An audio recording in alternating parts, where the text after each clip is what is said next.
Good evening, everybody. We're going to get started in just a moment.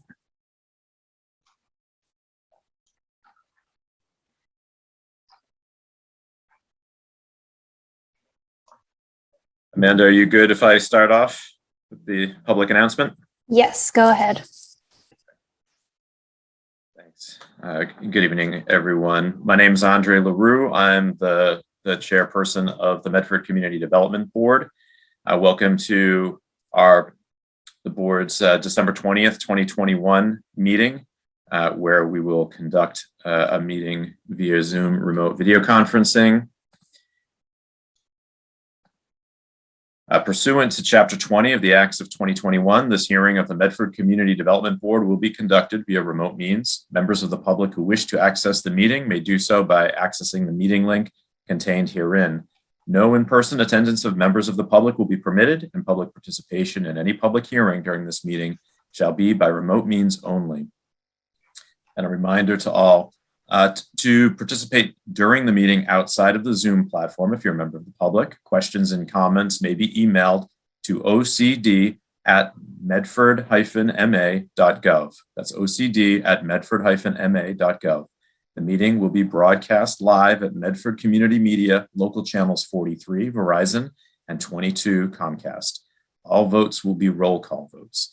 And a reminder for everyone to please introduce yourself each time you speak. I will take a roll call attendance of the Community Development Board members at this time. So if I call your name, just say present. Claes Andreasen. Here. Deanna Peabody. Here. Jackie Furtado. Present. David Blumberg. Present. Christy Dowd. Present. And I am present as well. So let's get right into it. The first item on the agenda is the consideration of approval of minutes from the November 18th, 2021 meeting. They're pretty lengthy, and I'm going to say that I would like to dig into them a little bit more. So I'd like to postpone consideration of these minutes until our next zoning meeting on January 5th, if that's all right. Yes, David? Would you entertain a motion along those lines, or? Yes, very much. Okay, I'd like to make a motion to defer consideration of the November minutes until our next meeting. Thank you. Is there a second? I see Claes raised his hand. Second. All right, a roll call vote. Claes Andreasen. Aye. Deanna Peabody. Aye. Jackie Furtado. Aye. David Blumberg. Aye. And Christy Dowd. Aye. I'm an aye as well. Thank you. We'll get back to the minutes at our next zoning meeting on January 5th. The main item on our agenda tonight is a presentation of the Southwest Building Facade Design and Screening for 23 Sycamore Avenue. Oxford Properties Group applied for a special permit for site plan review for a project at this address in July of this year, if you all recall. And when we conducted our site plan review and our conditions of approval, it stated that one of the conditions stated that number 5, prior to the issuance of a building permit for its tenant fit out work, the applicant shall present further design details of the southwest corner facade of the building and of the proposed screening of the tank shown on the plans to the Community Development Board at a duly noticed public meeting whose review shall be subject to the standards set forth in section 94-335 of the zoning ordinance. And that's what we're going to do tonight. So I want to thank the proponent for coming back to us. And I would like to invite that team to make its presentation about what we have for consideration. Thank you. My name is Valerie Moore from Nutter, McLennan and Fish. I want to thank the board for your time this evening and your work in putting together a meeting so that we could be back before you if you'll recall in the August meeting, the feedback from this board was that you wanted to see some more visual interest added to the building at the southwest corner that sort of reflected the work that the team had done on the other parts of the building.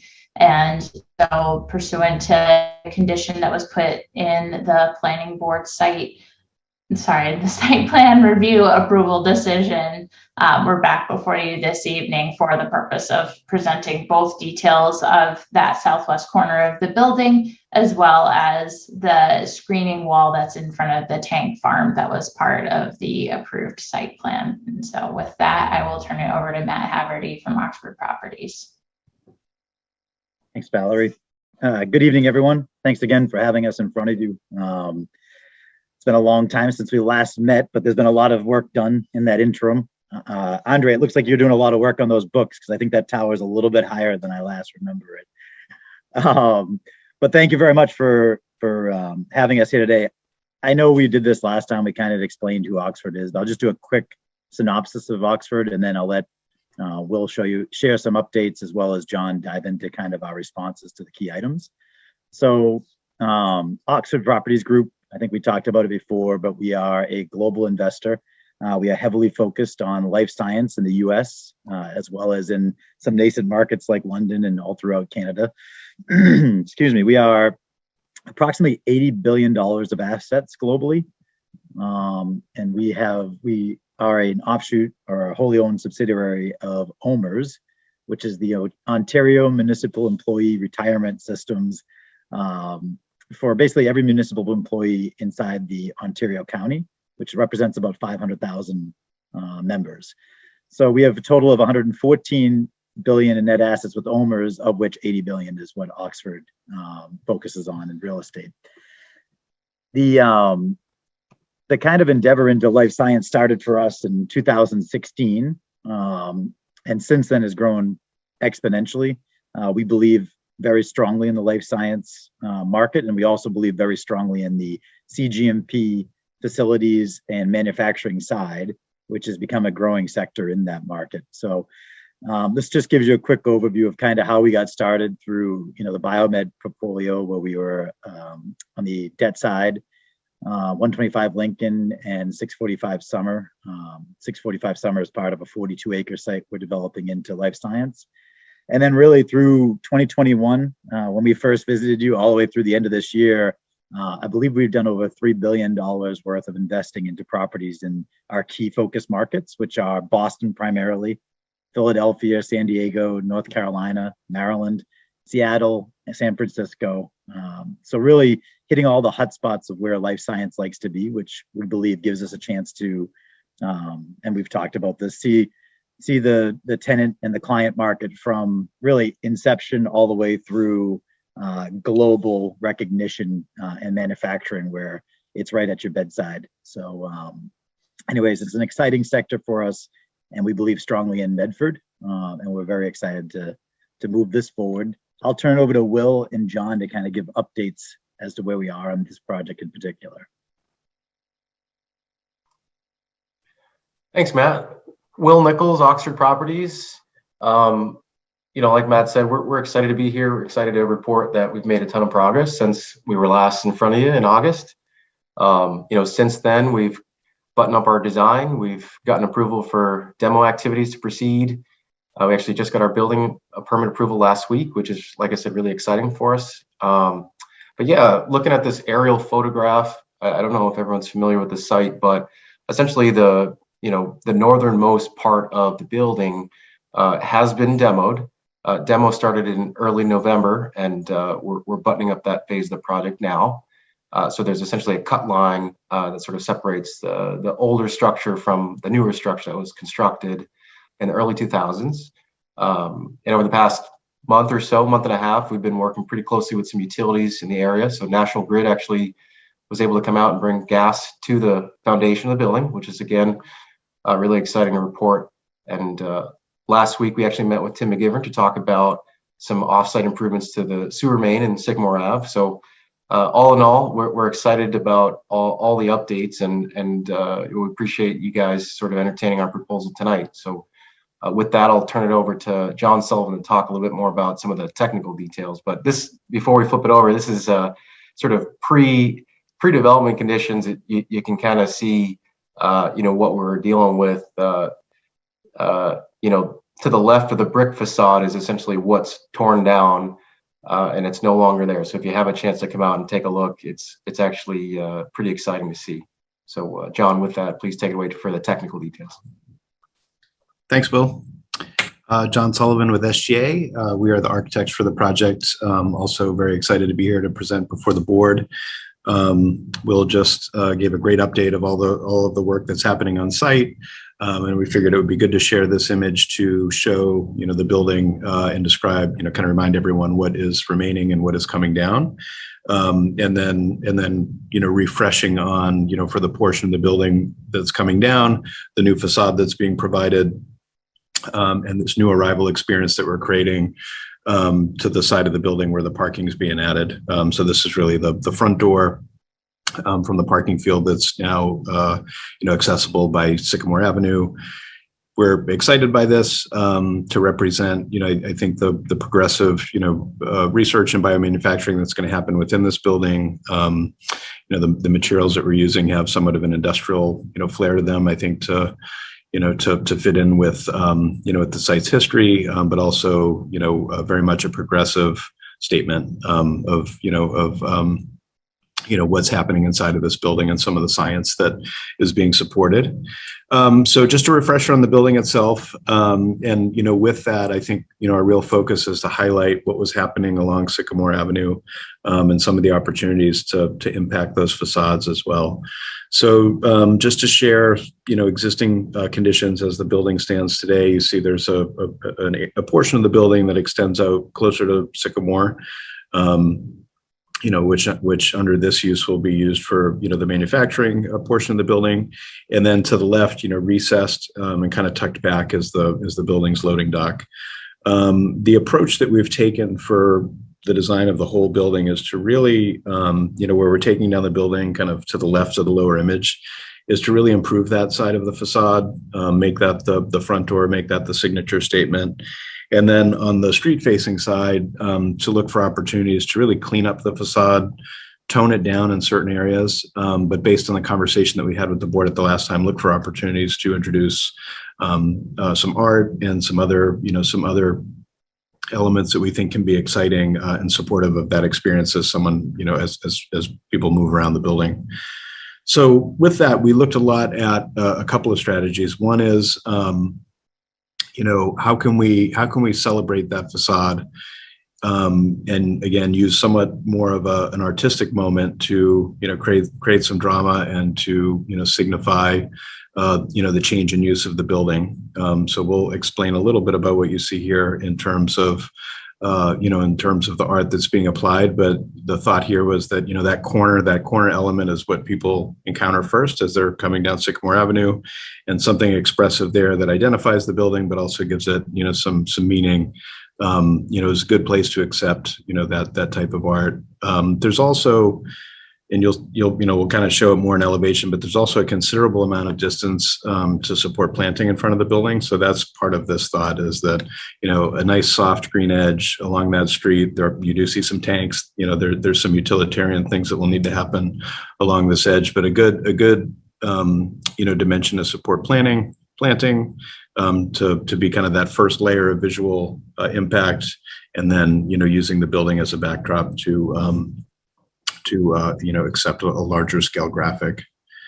So looking at this, in elevation, again, it's really this right-hand part of the facade that we focused on. The reason we did that was, again, because of the relationship between the facade itself and the street. The loading area, again, is just kind of tucked back, and our goal there was to just kind of calm it down and clean it up.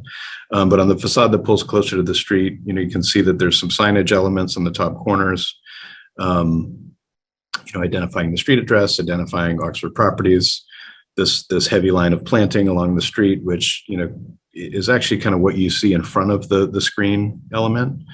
And then this graphic on the building itself, and the graphic is something we're really excited by. It's large scale, and it's an abstraction of the map of Medford. So we're excited to be working in Medford. We're excited that this building is in Medford, and is one of the first buildings, I think, like this to emerge here. And we took some inspiration from our location, looked at where we are on the map, some of the historic maps of Medford, the relationship of the river to the site, and really kind of pulled that forth as an abstract element that can be applied to the building.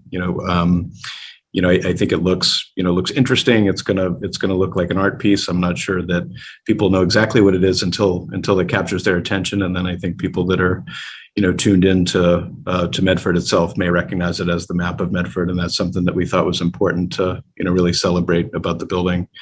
So that's the idea. We're excited by that. We're excited to be in Medford. This graphic we felt like has the opportunity to be expressive of the place, do so in a way that supports the architecture of the building, by being kind of more of a graphic response as opposed to, a material response, and adds just another layer of visual interest as you move down Sycamore Avenue. So again, you can see, in plan here, that would be on the lower right-hand corner. There are the tanks that sit in front of the building. There's a screen that sits in front of that. But as you saw from some of that imagery, there's a good, healthy dimension for planting. So that screen, instead of us viewing it as a real primary, design element, it's kind of the second layer in defense behind the planting in front of the tanks. So the attitude that we took there was that, it's a little bit more, expressive of its material. We didn't recognize it as an area for art, again, because we wanted the planting to do more of the work. But it is designed and built in such a way where we've used perforated metal, which ties into the architecture of the new facade and some of the screening that extends from that. We think that this, will be detailed in a very clean way, be very organized. We'll have some of that industrial nature, and also kind of has a little bit of that techie feel. So the thought with the screen wall itself was to tie it into the architecture of the building, let it recede behind the planting, and let it visually mitigate some of the tanks that sit behind it. That was the goal. With the planting, we felt like that would lead to a better pedestrian experience, and then this screen wouldn't compete with kind of the larger scale art response that where we saw the opportunity to apply it to the building. So with that, that's the update, and happy to go back to any of the slides to review the concept or answer any questions.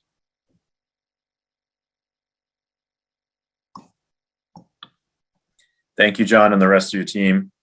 Let me open it up for comments and questions by the members of the board. And maybe, John, you could stop sharing right now, and if we have to pull something up, we should put that back. Great, thank you. Thank you. Reactions from board members.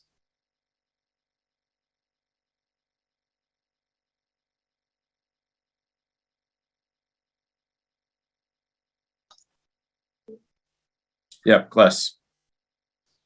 I think it's fine.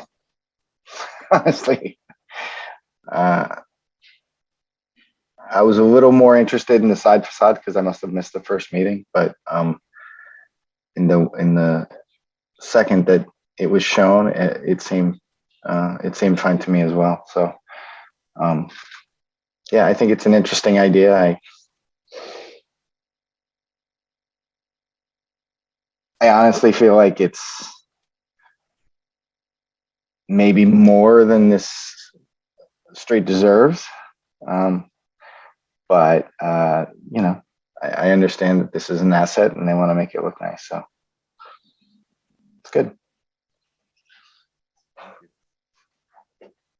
Other board members. This is Christy Dowd. I agree with what Clay said. I think it looks nice, and for the type of asset that it is, I think it's a nice gesture to try to bring some creativity to that building. And I don't know if it's more than it deserves in this corridor, but I would hope that maybe, this sets a little bit of a precedent for an interesting design for any future development that could happen here as well. So nice job. Thank you. Yeah, Jackie. I just wanted to echo the sentiments, and it's again, it's about setting a precedent, and I can truly appreciate the proponent going above and beyond for this area, and I can appreciate it as is. Thank you. Just a couple. Oh, go ahead, David. I just could we see a bit of the image? It was a beautiful image from the parking lot showing the new upgraded entrance to the building. That's to the, I probably am going to get my compass directions wrong, but as I'm looking at the image, it's sort of, if I feel like I'm focused to the left of the building, if I were to focus much more to my right as I'm standing there in the parking lot, is there a way to sort of show me what that right corner looks like? Because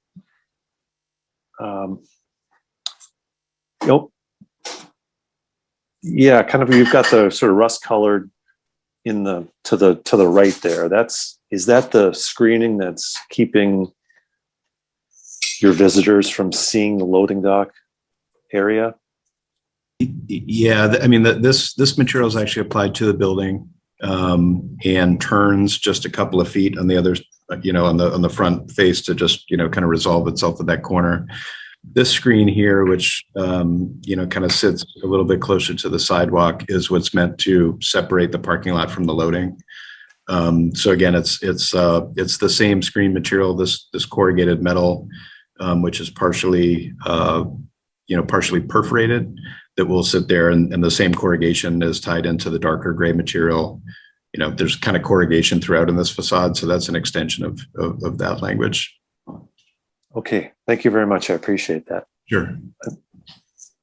Thanks. And just following up on that rust colored section, that's part of the new construction, or is that just kind of a new cladding for the corner? Yeah, that's part of the building.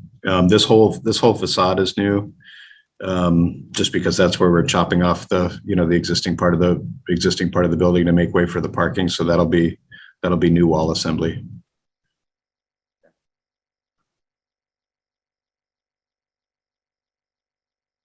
Thank you. And John, if we could go back to the southwest facade. And yeah, well, could you show the corner, actually? The southwest corner, yeah. So just I guess a question. I don't recall exactly back from July, but I seem to remember that there were along that the wall going to the right off this screen, there were, I don't know if they were new windows, or can you just talk about are there going to be new windows there? I wasn't sure if you were opening that up in any way. Yeah, there are, but it would kind of be further to the right on this page.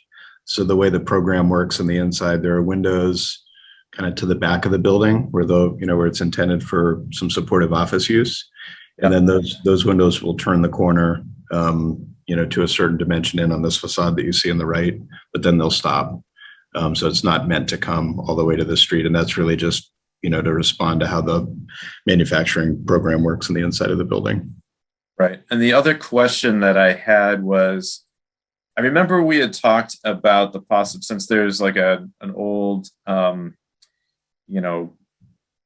rail line there. There's the possibility about doing something in the future with a trail, not part of this project, but making sure that could be part of the project. Is there any connection between sort of that piece to the Sycamore Ave? Let's go to the site plan here. I mean, there's a connection to Sycamore Ave, and this is actually where that screen element was that we were just clarifying.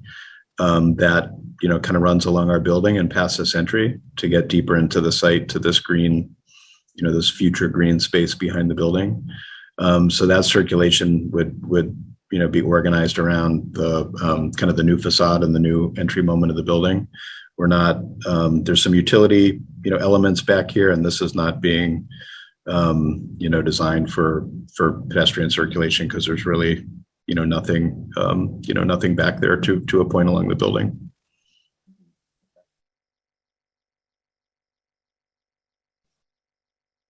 Thank you. And then in terms of the plantings that you have planned for that facade and around the front and the corner, could you elaborate a little bit more on what kinds of plantings those might be? I don't know if you're at that level of detail. Yeah, I think I may need to, our landscape architect, Nicole, is on, and I may need to have her help me with that answer. Sure, no problem. So what we have happening in front of the screening at the tank farm is a series of some Amelanchier multi-stem trees. So those are going to give us a lot of the screening across the seasons, blooms in the spring, full leaf out in the summer, color in the fall, as well as wintertime, giving us an additional screening effect of branches across that area. And then the second layer down, we've got a series of grasses and perennials. We wanted to bring in a number of varied height grasses, as well as shrubs, to bring in additional evergreen texture, color, and different things that are going to give us some softness up there. We have about 16 feet from back of sidewalk to that screen.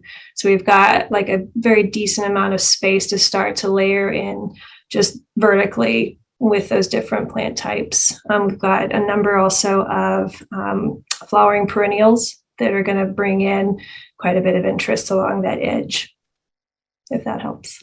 And then right on that corner, we've got several evergreens, as well as those layers of perennials and shrubs that's starting to layer that screening for you. And is there, in terms of thinking about, since we're really part of the Mystic River watershed here, and there's some surprising amount of like wildlife in this area, are you thinking about pollinators with your planting or other kinds of habitat creation? Yeah.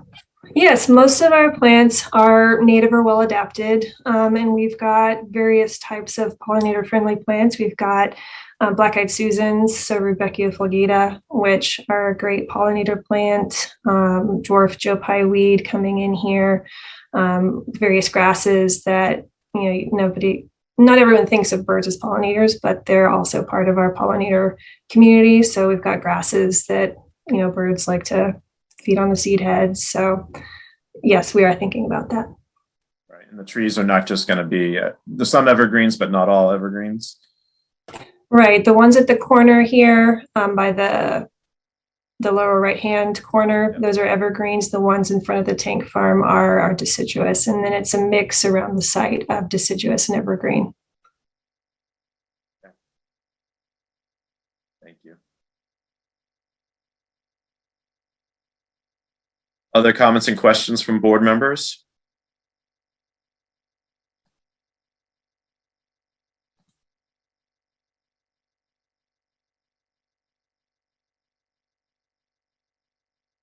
No, I see and hear none. So I would be open to entertaining a motion from the board to approve the facade design as presented today. Andre, this is Jackie Furtado, Vice Chair. I propose that I offer a motion that we approve as presented the site plan presented today without conditions. Thank you. Is there a second? This is Christy Dowd. I'll second. Barclay. All right, we'll take a roll call vote now. Claes Andreasen. Aye. Deanna Peabody. Aye. David Blumberg. Aye. Christy Dowd. Aye. Jackie Furtado. Aye. And I'm an aye as well. So thank you very much to the team for your work on this. We really appreciate it. Thank you so much, everyone. We hope you have a happy holiday season. Same to you. See you in 2022. All right, take care. Thank you. Guys, thank you. Thank you. Bye-bye. Thank you. All right. So we have Just next on our agenda, only some miscellaneous updates. So I just want to remind everybody that we're going to be meeting again on January 5th to review some drafted recommendations for the zoning ordinance. And remember that if you have any ideas and recommendations, please send them to Amanda. She's going to be compiling the public comments as well as our own comments. Was that right, Amanda, or is just our comments?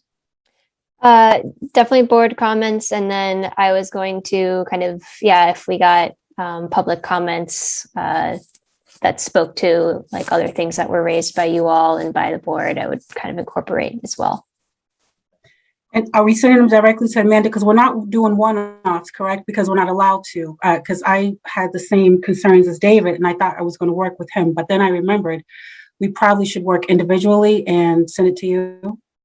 So is that with correct? Open meeting law, you can't have quorum. So if two of you wanted to discuss, Jackie, you can't discuss serially, right? You cannot have a conversation with David, then the same with Andre, and the same with Deanna, and the same with Kless. That would be a violation.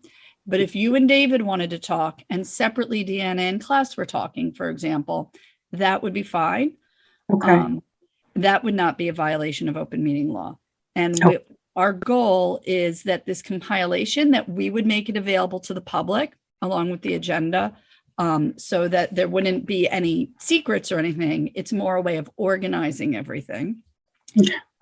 Our goal is to compile all the recommendations that we think the board might want to recommend to the city council and put it in a document.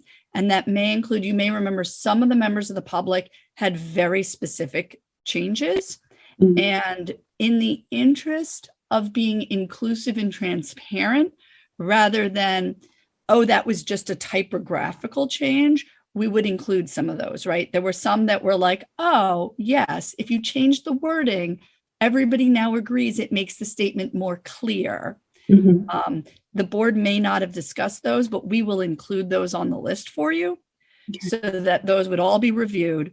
Some of them could be argued are typographical, but we'd rather put them out there and submit that to all of you to review.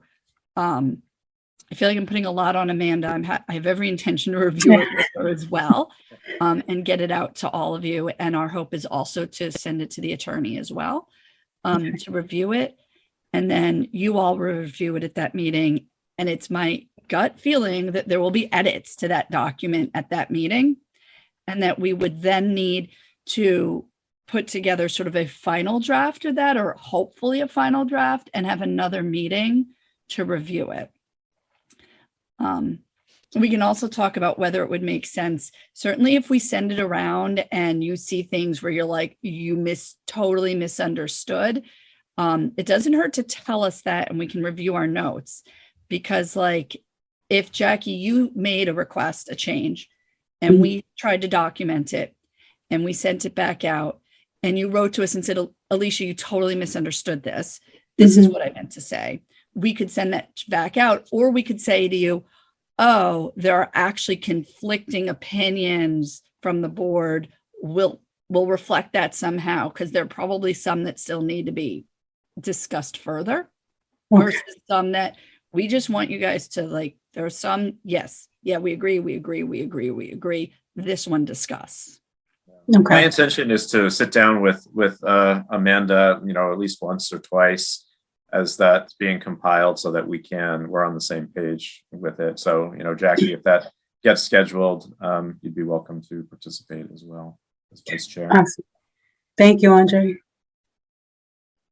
We want to make this as easy for the committee in public meetings, but we also want it to be everybody to get their say and to have the opinions, and to make sure that it's vetted and that it's correct. We'd hate for things at this point to go through because people were busy and I didn't get a chance to read it. So that being said, we should plan to schedule another meeting. And Amanda, were you going to get to that part? Yes, and I don't know if it makes sense to do this offline, but so Okay, two things. We have this meeting on the 5th. There is an anticipated application for site plan review for early December, which deadline wise would kind of put it for review in mid-February.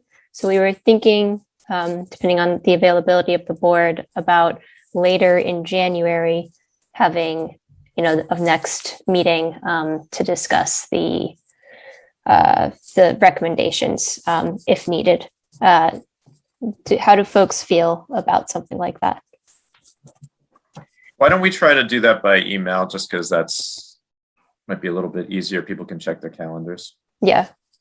Yes, and there's a couple of other meetings I think a few of us are on that you just sent out. Like I know I'm on another committee meeting. I don't know about the rest of the board members. So I'm just trying, I would need to see that in front of me. Totally. Okay. So I'll follow up with you all over email about that. Amanda just sent out the comprehensive plan steering committee next Committee, meeting, yes. for those of you who are wondering what we're talking about. Sorry, yes. And then I think the public meeting we're looking to schedule in probably February. Okay. I got that right. And then our zoning meeting, that's the 5th, correct? Yes. Okay. Then obviously, depending on how that goes, if we're able to finish up, great. We may need another meeting to, finalize. We're going to have a discussion, a robust discussion, I'm sure, about all of these things now that they're in writing. We've had a lot of kind of verbal conversation about things, but people at the last meeting expressed an interest in really seeing it and making sure they're comfortable with it. So, we may have to have further discussion, further tweaks, and another meeting to, finalize and vote. While I would love if you all read the document, you're like, this is spot on, let's vote and approve it all on the 5th. At the same time, it's if we have another date so that we can continue to a date certain, then that gives everybody the mental space to say, actually, I want changes. I don't want to pressure anybody into finishing it. So Amanda, maybe, in terms of the scheduling, we can make sure that's in the mix as well. Sort of a backup zoning date too, but you and I can discuss that. Yes. Yeah. So I was planning on sending an email to discuss scheduling for, just clarifying that I'm understanding, for, a potential backup zoning meeting, should we need it, maybe end of January. And then theoretically, we may also be meeting again in mid-February separately for a site plan review application. Yeah. That sounds right. Okay. Got it. All right. Great. Any other updates anybody has? So this is our record-breaking fast meeting. Maybe we'll break it someday. Like it. But thanks everybody for doing this. I think, shorter meetings, even if they're more frequent, are better. So we're trying. I could definitely get behind this. Yeah, before 7, I can talk about record breaker. So thanks everybody. This is our New Year's gift to all of you. It only happens once a year. I gotta tell you guys the best story about this. Somebody just offered me Celtics tickets, so I'm going to the Celtics game. Oh, I had said no. Great. That's pretty awesome. I was like, no, I'm All right, not going to be able to go. make it. So Yep. So now you're going. All right. So we can put that in our list of outcomes. Yep. Happy New Year. Yeah. Motion to end so that Clace can get to his game. Is there a This is second? Guys. Okay, we'll let Claes second that one. And Yeah. roll call vote. Claes Andreessen, Aye. Deanna Peabody, Aye. David Blumberg, Hi. Christy Dowd, Hi. Jackie Furtado. Aye. I'm an aye as well. Thanks everyone, and have a wonderful holiday. And thank you, Amanda and Alicia and Victor, for all the work you've done with us. Yes, thank you. Happy holidays, everyone. Happy holidays. Happy Okay. holidays. Thank you all.